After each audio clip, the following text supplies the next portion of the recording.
Now I'm going to transition from talking about Marcus, and I'm now going to talk about Dr. Marcacius. As a psychology minor in college, I can see how the stress of having some poor parents can lead to a kid doing something like that. He wasn't 18 when he transitioned, but I can't necessarily say it is the right thing to do.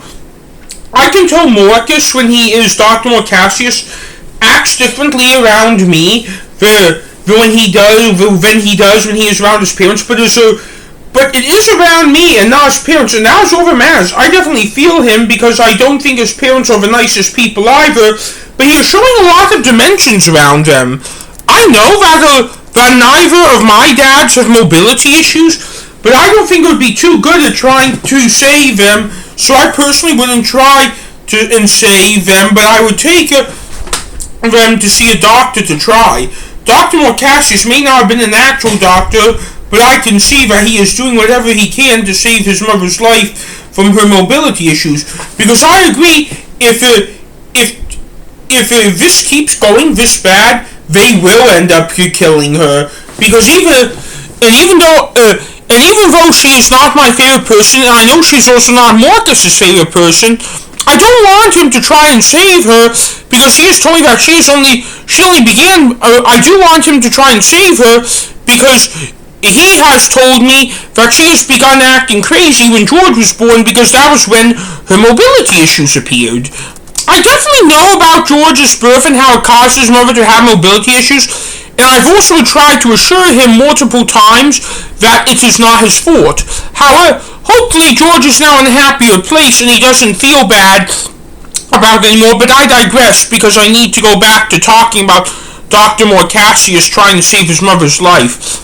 I know what his reasoning is behind saving her. He thinks if he does that, it will restore happiness to his family, and it will also save the life of his dad too, because his dad loves him so much that it will probably kill him too if his wife goes. I also know that after Marcus and his brothers read 40, that it was said that there was nothing that Dr. Marcacius could do to save her without crippling her altogether. And when I talked to Marcus about it, he said, I don't care. I know in my heart that there is something I can do to save her. I know that now he thinks that the return is a vicious criminal, if the return led them to a clue that said that there was nothing they can do to save their mother, but somehow I doubt it. It has been made clear to Marcus and his brothers that the return is their maternal grandmother, and that she has not been in her daughter's life for years, and that is why Marcus has said that maybe that is why the return goes by the return, because she is trying to get back into her daughter's life again, because she knows she is about to die, and while she was out of her life, that she may have found a way to save her. I hope with all my heart that Marcus and his brother save her life, because I know that George adores her, and that she is the center of their family due to her being the oldest by 7 years, and that she is the founder of Robbinsog and Awareism, and that she is the high priestess, and most importantly, she is the queen of Robbinsog. I cannot say that the royal family being royalty is not real. That the royal family being royalty is not real, so in regards to me marrying a prince, if I do end up marrying Marcus, I have to say that Marcus being a prince is something that just isn't on the top of my list among things that cause my attraction to Marcus. And to be honest, being a princess or queen of anything was just never my cup of tea. When Marcus becomes king of Robbinsog, and if I am married to him, I will gladly be his queen, because I am already his queen, because he obviously loves me more than his parents, but that's okay, because we still love our parents very much, and they know it is like that. I can't tell if his parents are good monarchs of Robbinsog or not. I don't know what his parents do when I'm not around, though Marcus has told me that pretty much all they do is make love to each other in their bedroom. Hopefully if they're good monarchs that they do that after they sign some royal proclamations. When I first entered Robbinsog the first time to meet Queen Valerie and King Morven, I did think it was crazy that he wanted me to see the passport I used to go on my summer trips to Europe, but I was entering a country, so I had to do it. That's pretty much the only craziness I've ever needed to deal with Robbinsog, specifically, but it is really a beautiful nation. It is full of cabinets, windows that overlook the streets of downtown Chicago, and it was it is beautiful fluffy green carpet, though neon yellow is still my favorite, and I had a great time when I was living in the nation while Marcus and his family went to go to Orlando. I wish I stayed longer, and I'm sorry George's grandfather burned his cloak, but I digress.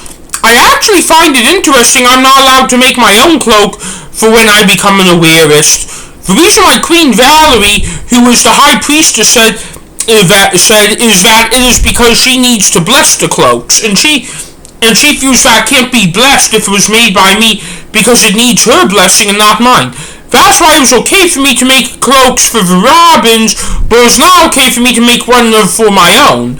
I personally find that rule a little bit weird, but I really want to be an awareist, and making rules like that is something I have to face.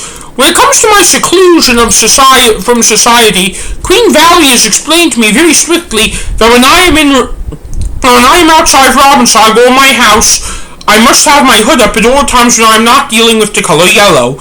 When I am dealing with the color yellow, I must keep my hood down at all times. In order for me to hate society, I cannot answer to anyone other than the awareists. And my parents on the street, I cannot do tasks for anyone unless you're crying. And I also cannot ask anyone other than my parents or other awareists to do something for me unless it is absolutely required, as in going out to eat or doing tasks where you need to ask other people to do something when it is absolutely required is something I am allowed to do at any time. I know I have said this before, but I'll say it again. I've always wanted to be religious, but I didn't feel comfortable participating in a religion that was not like my parents, now my wish came true. The incredible thing is out of how I dress, I am now dressing for religious circumstances, so no one can stop me for that. I haven't tried on the cloak yet, but Queen Valerie took some measurements, and that is nice, and said I am pretty similar to her in size, so I know that I am going to be fitted well. I wonder sometimes that when I am in New York City with Marcus, if I'm around people, if people around me are going to care. The reason why I'm curious if people are going to stare at me in New York City is that there are so many people in New York City that I think that no one is going to care how I dress, because there are people in religions in New York City that no one knows and thinks about, so I'm excited to see what people think of us when Marcus and I are walking around New York City. They may not notice us at all, or they could think we were hipsters. Well, was hipster the right word to use? This is what could contradict what I just said. Marcus and I are going to New York City for a reason that's definitely not a good reason, which is to visit the orphanage I grew up in. Hipsters tend to do things for good reasons. Also, I am somewhat more mature than he is. I'll admit that. I'm not the one who transitioned into a new persona to get back at their parents. I love my parents, and I know with all my heart that Marcus does too. It's just difficult for him to find the love sometimes, because I know he has a rocky relationship with his mother, but I know with all my heart that he loves them, because no one, I know, would try and save your mother's life after your mother has treated them the way he has. That is also why I feel how I feel about Marcus's younger brother too, but I also digress because I need to go back to the topic of maturity in New York City. Another reason I am more mature than he is because he is not a lawyer. I am a lawyer who majored in psychology and is needed to deal with things and is going to deal with super intense things because I'm going to be a prosecuting lawyer. I also do not call my parents derogatory slurs that don't fit them or because I am upset about what they did, but I digress because I know that he was really upset that night.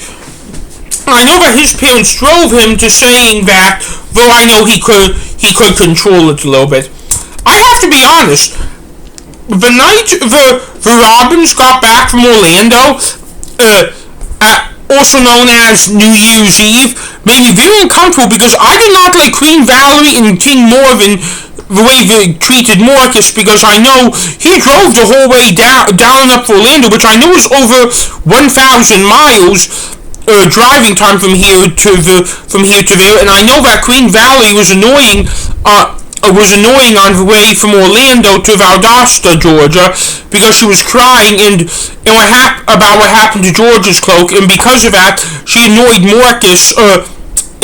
And I think she wanted to get home sooner than on his schedule, but it was his 18th birthday. But I'm not going to consider Marcus a victim, because he shouldn't have used that derogatory term against his parents, because that term makes no sense, and he shouldn't use one of the words he said, period, because it is just plain wrong.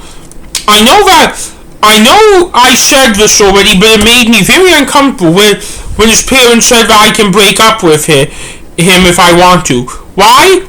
All because of what he said to his parents, not what I said to his parents or what he said to me. Again, I'm not playing the victim game. He shouldn't have said that, but his parents spread other bad things about him to me, such as the fact he has called the police on them before, and that the reason he walked up into the costume shop the night he met me was because he stole money from his aunt and jumped out the window of the hospital that his mother was currently a patient in, but was also working at the time, and that cost her a job after he beat up several people, including his aunts. I personally don't buy that story at all. Marcus has never said to me anything about that to me, so I think it is false, but I will ask Marcus when we were in New York City, because if that story is true, then I want it revealed to me when we were in New York City, because then I want to handle deep stuff, because I know I said I cannot break up with him no matter what, even if that story is true, because of how much more mature he is now. Either way, though, I have to ask him when we are in New York City.